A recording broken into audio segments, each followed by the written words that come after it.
Behind every face and every action, there's a name. And the search for those names, well, that's where these stories begin. I'm Fox 4 senior reporter Yvonne Neal, and I'm on a mission to get to know the names we know and perhaps find the ones we don't. Along with detectives working in the same communities you call home, we're all working to find answers and closure in these sunshine crimes. Cape Coral back in the 90s, I'm sure you can guess it didn't look anything like this. Bumper-to-bumper traffic, development, and houses everywhere. Like here at Chiquita and Jacaranda in Northwest Cape Coral. And that's where this story begins. Back in April 1992, a crew was clearing land here. And they come across some skeletal remains and clothing. Back then, Cape Coral cops called the area desolate. Detective Michael Lasalandra says that's probably why it attracted a killer. Obviously, if it shows some calculation that someone would try to evade detection by either, dumping a body there or bringing someone out that far to murder them. Detectives found bones, jeans, and t-shirts. It was spread out over several yards. A large crime scene, and a difficult one.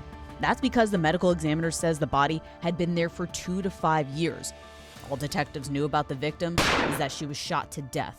They didn't have much of a description. Black female, between 25 and 33 years of age. There really wasn't anything to go on for the investigators at that time. There was this, though. It's almost like a gold or copper color. It looks to be a representative of 2 short pieces of rope or twine tied in a knot. Lasalandra says it's a pin. Could it be hers? To find a piece of costume jewelry, let's say, or ornamental jewelry in an area where people don't frequent would be unlikely. But it didn't answer the big question at the time. Who is she? The decision was made to try to recreate the victim's facial features and head. In 2003, the Hernando County Sheriff's Office created these. They used a few different hairstyles, get a few different looks out to the public. They partnered with Crime Stoppers, and they aired a segment.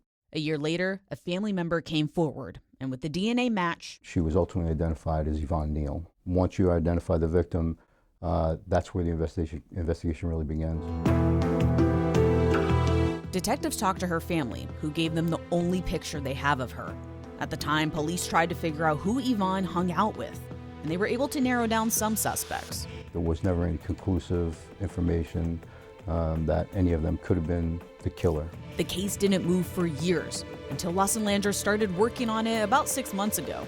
Really, to reinvestigate it almost from the beginning is the angle that I personally take. So let's start in the beginning. There were clothes still somewhat intact. There were 2 or 3 items of clothing that appear to hold some promise for DNA testing. He's talking to a private lab to see if any piece of DNA can lead to a killer. If they have to destroy a portion of a piece of clothing to try to extract DNA from it, we're willing to take that risk because we really don't have another choice. Beyond DNA, what about people who knew Yvonne?